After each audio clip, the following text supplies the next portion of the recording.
नमस्कार दोस्तों, स्वागत है आप सभी का एक और नए कहानी में। तो दोस्तों, आज की हमारी कहानी कहती है कि अहंकार एक विनाशकारी भावना है जो व्यक्ति को अंधेरे के रास्ते पर ले जाती है। यह व्यक्ति को अपनी कमियों को देखने से रोकता है और उसे यह झूठा विश्वास दिलाता है कि वह दूसरों से श्रेष्ठ है। अहंकारी व्यक्ति हमेशा दूसरों से बेहतर होने का दावा करता है और वह कभी भी अपनी गलतियों को स्वीकार नहीं करता है। यह अहंकार किसी भी व्यक्ति को दूसरों की सलाह और आलोचना अनदेखा करवाता है। वह दूसरों की राय को सुनने के लिए तैयार नहीं रहता है और वह हमेशा अपने ही हिसाब से काम करना चाहता है, जिससे वह सीखने और सुधरने के अवसरों से वंचित रह जाता है। अहंकार व्यक्ति को अकेला कर देता है, क्योंकि कोई भी व्यक्ति अहंकारी व्यक्ति के आसपास रहना पसंद नहीं करता है। अहंकार व्यक्ति को गलत रास्ते पर ले जाता है और उसे विनाश की ओर धकेल देता है। अहंकार के कई रूप हैं। यह अभिमान, घमंड और श्रेष्ठता के भाव के रूप में प्रकट हो सकता है। अहंकार व्यक्ति के जीवन में कई समस्या पैदा करता है। यह उसके रिश्तों को खराब करता है और उसे सफल होने से रोकता है। अहंकारी व्यक्ति अक्सर दूसरों को दुख देता है और वह खुद भी दुखी रहता है।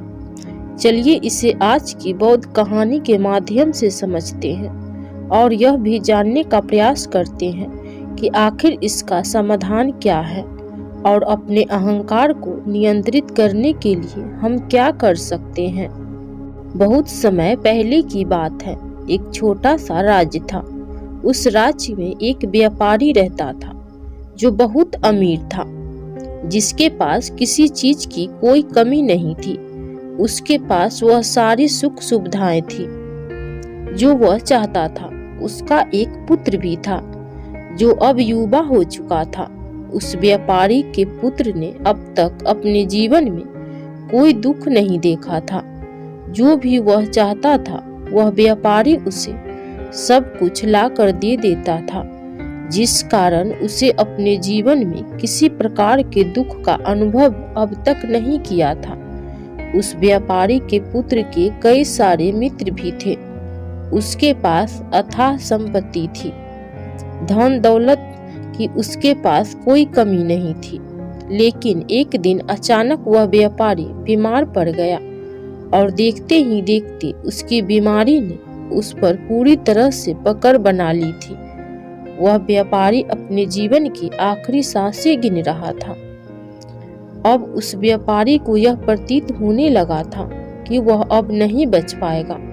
उसका अंतिम समय आ चुका है। इसीलिए उसने अपने पुत्र को अपने पास बुलाया और उससे कहा, बेटा, तुमने आज तक केवल सुख ही सुख देखा है। तुम्हें जो कुछ चाहिए था वह मैंने सब कुछ तुम्हें कर दिया। इसीलिए तुमने आज तक दुख का अनुभव नहीं किया। दुख क्या होता है यह तुम्हें पता तक नहीं। और इसी बात की चिंता मुझे खाई जा रही है कि जब तुम्हारे पर दुखों के बादल मंडराने लगेंगे तो तुम सह नहीं पाओगे।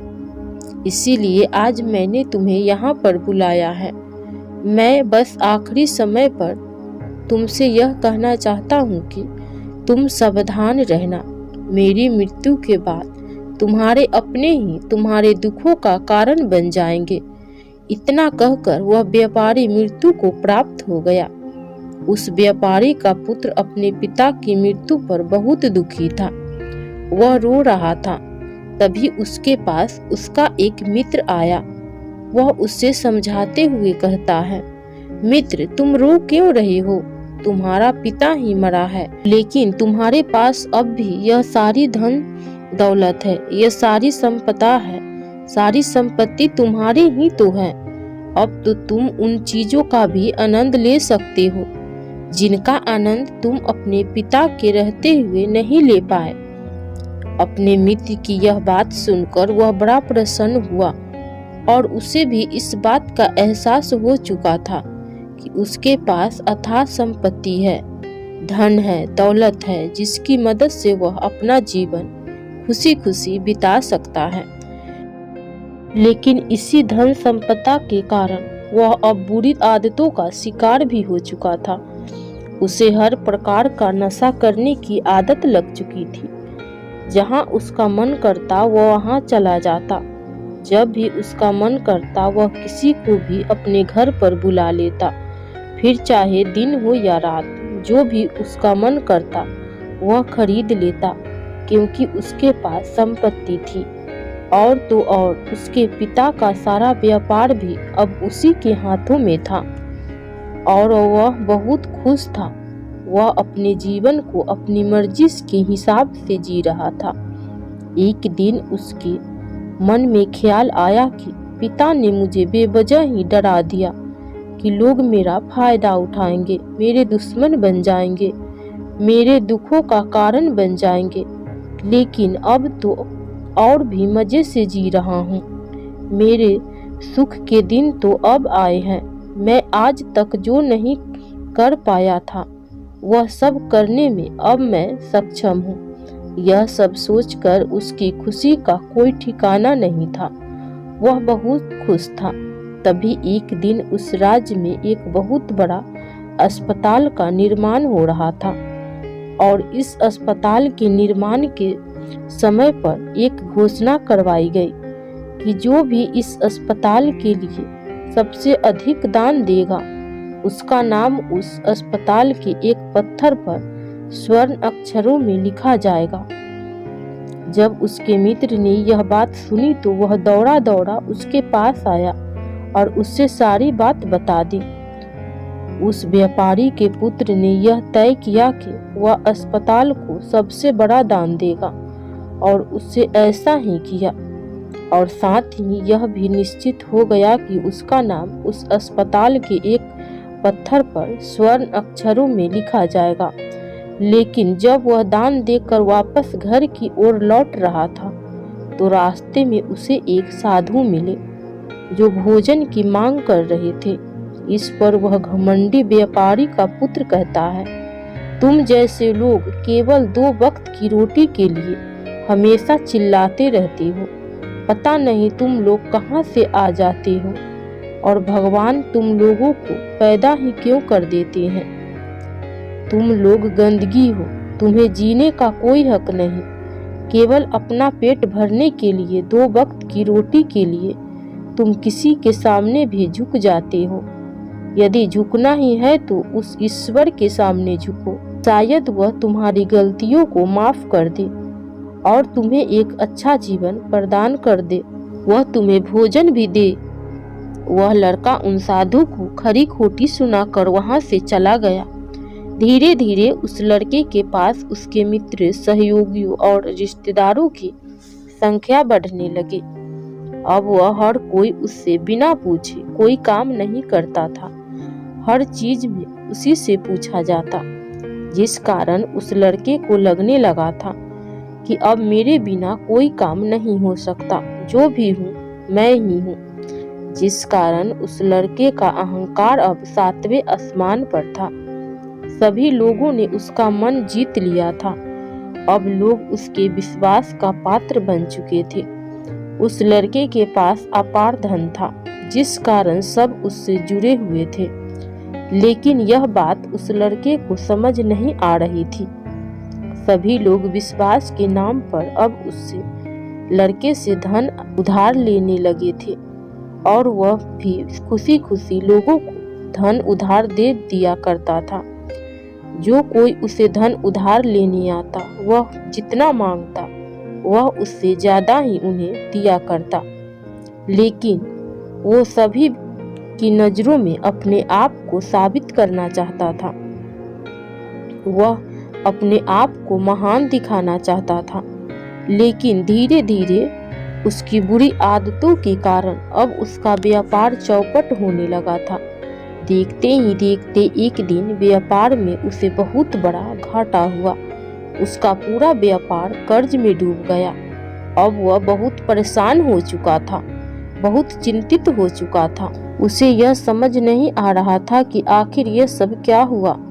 मेरे पास तो कुछ समय पहले अपार धन था, अब आज मेरे ऊपर बहुत बड़ा कर्जा है जिसे मुझे चुकाना ही होगा। तभी उसे उधार दिया हुआ धन याद आया जो उसने अपने मित्रों और सहयोगी को दिया था, अपने रिश्तेदार को दिया था। उसने सभी से वह अपना दिया हुआ कर्ज वापस मांगना शुरू किया, लेकिन किसी ने भी उसका दिया हुआ कर्ज उसे वापस नहीं दिया, बल्कि लोगों ने उसे धुतकार कर वहां से भगा दिया। वो एक एक करके सभी के पास गया, लेकिन किसी ने उसकी कोई मदद नहीं की। देखते ही देखते उसका सब कुछ बिक गया। अब उसके पास कुछ न था। वह सड़क पर आ चुका था। तभी वह यह सोचने लगा कि अपने सुख के दिन में मैं यह नहीं जान पाया कि मैं अपने शत्रुओं से घिरा हुआ हूँ। मेरे पिताजी सही कहते थे कि मेरे अपने ही मेरे दुखों का कारण बनेंगे। पिताजी, आपका धन्यवाद, लेकिन मैं आपकी बातों को समझ नहीं पाया और आज देखिए क्या क्या हो गया। वो सारा दिन यहाँ से वहाँ भटकता रहा और सोचता रहा कि अब आगे क्या होगा। वह कैसे खाएगा, कहाँ रहेगा और कैसे सोएगा। उसे अपने पिता की याद सता रही थी। वह उन्हें याद कर कर कर रो रहा था। उसकी आंखों से आंसू बह रहे थे, लेकिन अब बहुत देर हो चुकी थी और अब धीरे धीरे उसे भूख भी लग रही थी।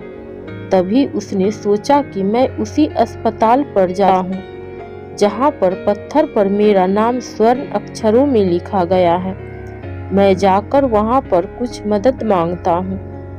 वह वहां पहुंचता है और वहां के मालिक से वह कहता है, आपने मुझे पहचाना, मैं वही हूँ जिसने इस अस्पताल को सबसे बड़ा दान दिया है और मेरा नाम इस अस्पताल के पत्थर पर स्वर्ण अक्षरों में लिखा गया है। हालांकि इस समय मेरी हालत कुछ खराब है और मेरे पास खाने के लिए भी कुछ नहीं है। क्या आप मुझे कुछ भोजन दे सकते हैं? मैं भूखा हूँ, मुझे बहुत जोरों की भूख लगी है। मेरे अपनों ने मुझे धोखा दे दिया है। क्या आप मुझे कुछ भोजन दे सकते हैं? तभी मालिक कहता है, भिखारियों को भोजन इस अस्पताल के बाहर दिया जाता है, अस्पताल के अंदर नहीं। जाओ और जाकर बाहर बैठ जाओ। और रही बात तुम्हारे नाम की, तो भिखारियों का नाम अस्पताल के पत्थर पर स्वर्ण अक्षरों में नहीं लिखा जाता। मालिक ने तुरंत ही उस लड़के का नाम अस्पताल के उस पत्थर से हटवा दिया और फिर एक बार घोषणा करवा दी कि अस्पताल को जो सबसे बड़ा दान देगा उसका नाम इस अस्पताल के पत्थर पर स्वर्ण अक्षरों में लिखा जाएगा। यह सब देखकर वह लड़का बड़ा हैरान था, बड़ा आश्चर्य में था। वह मन ही मन रो रहा था और सोच रहा था कि जीवन कितना दुखदाई है, जीवन बहुत छोटा है। अब मैंने जान लिया है, पत्थर पर लिखा हुआ नाम भी मिटाया जा सकता है, और यदि पत्थर पर लिखा हुआ नाम मिटाया जा सकता है तो इस जीवन का क्या मूल है। यह जीवन भी कभी भी समाप्त हो सकता है। उस लड़के को जोरों की भूख लगी थी। वह अस्पताल के बाहर जाकर एक कोने में बैठ गया। लोग आते रहे और भिखारी को कुछ न कुछ दान देते रहे, लेकिन वह लड़का, उसकी हिम्मत ही नहीं हो रही थी कि वह भीख मांग सके और न ही वह उन भिखारियों में बैठना चाहता था। देखते ही देखते दोपहर से रात का समय हो चुका था, लेकिन अब तक उसे कुछ भी न मिला था। लेकिन उसकी भूख बढ़ती चली जा रही थी और उसे जोरों की भूख लगी थी। पहली बार उसने अपनी भूख को जाना था, अपने पेट की इस आग के बारे में जाना था, और इस भूख के कारण वह इतना परेशान हो चुका था कि उसने तय किया कि वह अस्पताल से ही कुछ चुरा लेगा और उसे खाकर अपना पेट भर लेगा।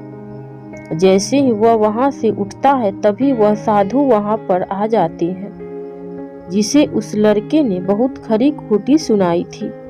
वह साधु उस लड़के के पास आकर कहते हैं, बेटा हम पहले भी मिल चुके हैं।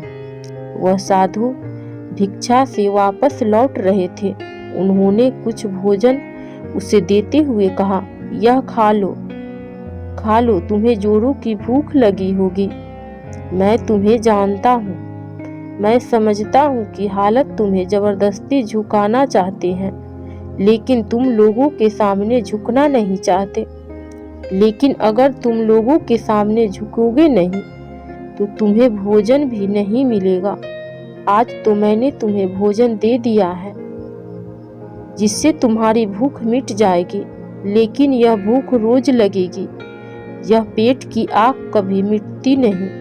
इस पर वह लड़का उन साधु से कहता है, जब मेरे पास धन था, दौलत थी, संपत्ति थी, तो मेरे पीछे मेरे मित्रों की, सहयोगियों की, रिश्तेदारों की कतार लगी रहती थी। सभी लोग मेरे शुभ चिंतक थे, लेकिन मेरे ऊपर दुख आते ही वह सब पलट गए। लेकिन तुम, जिसे मैंने इतनी खरी खोटी सुनाई थी, वही मेरे दुख में मेरा सहयोगी बना है। तुम मेरे इस दुख में मेरे पहले मित्र हो, मेरे पहले रिश्तेदार हो, जिसने मुझ पर दया की है। मैं तो अपने आप को बहुत बड़ा समझता था, लेकिन देखो इस वक्त की मार ने मुझे कहां से कहां पहुंचा दिया। आज मैं इस बात को अच्छी तरह से समझ चुका हूँ कि धन से बड़ा कोई मित्र नहीं। इतना कहकर उस लड़के ने भोजन किया और उसने पहली बार भोजन से भूख का आनंद उठाया। उसके हाथ कांप रहे थे। वह जल्दी जल्दी उस भोजन को समाप्त करना चाहता था, जल्दी जल्दी उसे चबा लेना चाहता था और उसकी आंखों से झरझर आंसू भी बह रहे थे। उसे ऐसा प्रतीत हो रहा था मानो आज से पहले ऐसा लजीज भोजन उसने आज तक न किया हो। भोजन करते वक्त जो अनुभव उसे प्राप्त हुआ, ऐसा अनुभव उसे आज तक नहीं मिला था। तभी वह साधु से कहता है, यह कैसा सुख है, मैं इस दुख में भी इस भोजन के संतुष्टि का अनुभव कर पा रहा हूँ। तभी वह साधु कहते हैं, जहाँ संतुष्टि होती है वहाँ सुख का अनुभव होता है, लेकिन सावधान, संतुष्टि बहुत खतरनाक भी होती है।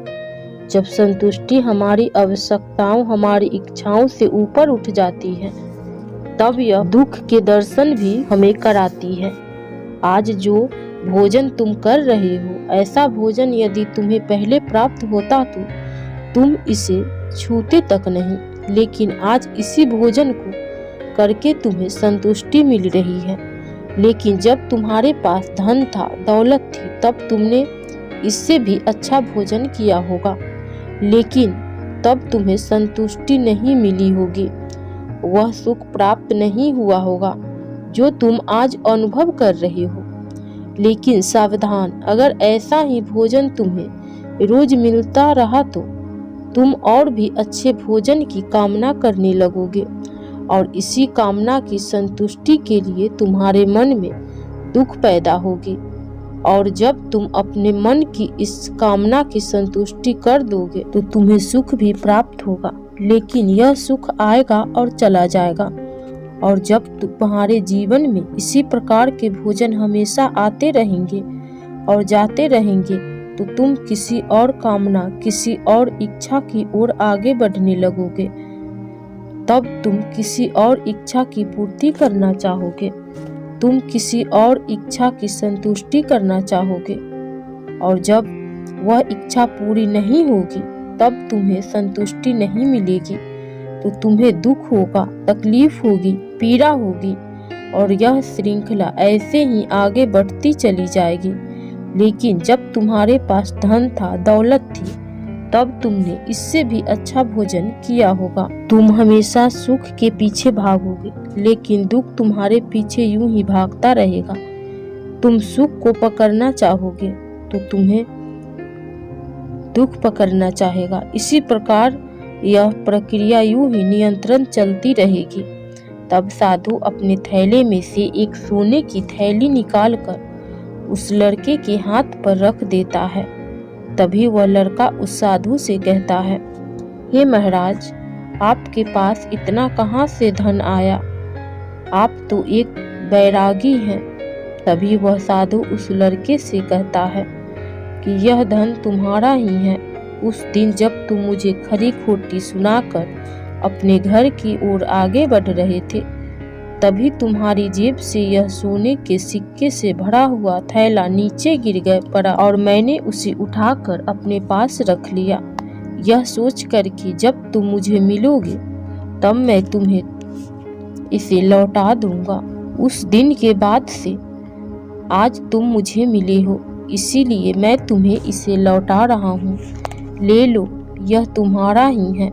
इस पर वह लड़का कहता है, हे महाराज, इसी धन के लिए तो मुझे मेरे मित्रों ने, मेरे सहयोगियों ने, यहाँ तक कि मेरे रिश्तेदारों ने भी मुझे धोखा दिया, लेकिन आप वह पहले शख्स हैं जो मुझे यह धन लौटा रहे हैं। और वहीं पर जो मैंने धन को कर्ज मैंने अपने मित्रों, अपने सहयोगी, अपने रिश्तेदारों को दिया अपने बुरे समय पर। जब मैंने उनसे मांगा तो उन सभी ने वह धन देने से मुझे मना कर दिया। कईयों ने तो मुझे खरी खोटी सुनाकर अपने घर से धक्का देकर निकलवा दिया, लेकिन आप महाराज वह पहले शख्स हैं जिन्होंने मेरे इस बुरे समय पर मेरा साथ दिया, मेरा धन मुझे वापस लौटाया है। मैं आपकी सहायता के लिए आपका आभारी हूँ। मैं इस धन से अपना व्यापार फिर से शुरू करूँगा और इस व्यापार को नई ऊंचाइयों तक ले जाऊँगा। तभी वह साधु उस लड़के से कहते हैं, हमें कोई दुख नहीं देता, बल्कि दुख के कारण तो हम स्वयं ही होते हैं। हम स्वयं ही खुद को धोखा देते हैं। सुख में हम भ्रमित रहते हैं। हमें यह पता नहीं चलता कि हम सही कर रहे हैं या गलत, और इसी प्रकार हम एक माया जाल में फंसते चले जाते हैं, क्योंकि सुख में हम अपनी आंखें बंद करके बस उस सुख का आनंद लेते हैं और हम किसी चीज की तरफ ध्यान नहीं देना चाहते। हम नहीं जानना चाहते कि जीवन मीठा है तो कड़वा भी है, सच है तो झूठा भी है। सुख में हम केवल अपने अहंकार को बढ़ावा देते हैं। अहंकार व्यक्ति को गलत रास्ते पर ले जाता है और उसे विनाश की ओर धकेलता है, व्यक्ति को अंधा बना देता है। इसी के विपरीत अगर हम देखें तो विनम्रता एक ऐसा गुण है जो व्यक्ति को सफलता की ओर ले जाता है। यह उसे दूसरों से सीखने में मदद करता है और उसे अपनी कमियों को स्वीकार करने की शक्ति देता है। अहंकार का त्याग कर विनम्रता को अपनाना ही सफलता और खुशी का मार्ग है। विनम्रता हमें अपनी कमियों को स्वीकार करने और उनमें सुधार करने की शक्ति देती है। यह हमें दूसरों से सीखने और उनके अनुभवों से लाभ उठाने के लिए प्रेरित करता है। विनम्र व्यक्ति का दूसरों का सम्मान और उनके विचारों को महत्व देता है, जिससे वह एक अच्छा मित्र और सहयोगी बन जाता है और वह कभी भी किसी को नीचा नहीं दिखाता है। इसीलिए अहंकार से बचना चाहिए और अपने अंदर विनम्रता का भाव रखना चाहिए। अहंकार और विनम्रता के बीच का अंतर एक कहानी के माध्यम से समझा जा सकता है। तभी इस पर वह लड़का कहता है, आप ठीक कहते हैं। जब मेरे पास धन दौलत थी, संपत्ति थी, तब मैं अंधा हो चुका था। मैं किसी चीज पर ध्यान नहीं देता था। मैंने उसे अपने इन दोनों हाथों से लुटाया है और आज जब वह मेरे पास नहीं है तब मुझे उनके जाने का एहसास हो रहा है। और अब जब कि मैं इन दुखों से जूझ रहा हूँ तब जाकर मेरी आंखें खुली है। तभी मैं यह भी जान पाया कि कौन मेरे साथ है और कौन मेरे खिलाफ। और यह जो ज्ञान दुख द्वारा मुझे प्राप्त हुआ है, यह ज्ञान मैं हमेशा अपने साथ रखूंगा। अपने दुख में भी अब से अपनी आंखें खुली रखूंगा। इस कहानी से हमें यह सबक मिलता है कि अहंकार हमें विनाश की ओर ले जाता है, जबकि विनम्रता हमें सफलता और खुशी की ओर ले जाता है। इसीलिए हमें हमेशा विनम्र रहना चाहिए और दूसरों से सीखने के लिए तैयार रहना चाहिए। विनम्रता की सफलता का मार्ग है। दोस्तों, उम्मीद है कि आपने आज की इस कहानी से जरूर कुछ न कुछ सीखा होगा। तो इस कहानी को लाइक और अपने दोस्तों के साथ शेयर करना न भूलें और हमें ऐसे ही सपोर्ट करने के लिए चैनल को सब्सक्राइब बटन को जरूर दबा दें। तो चलिए मिलते हैं अगली कहानी में।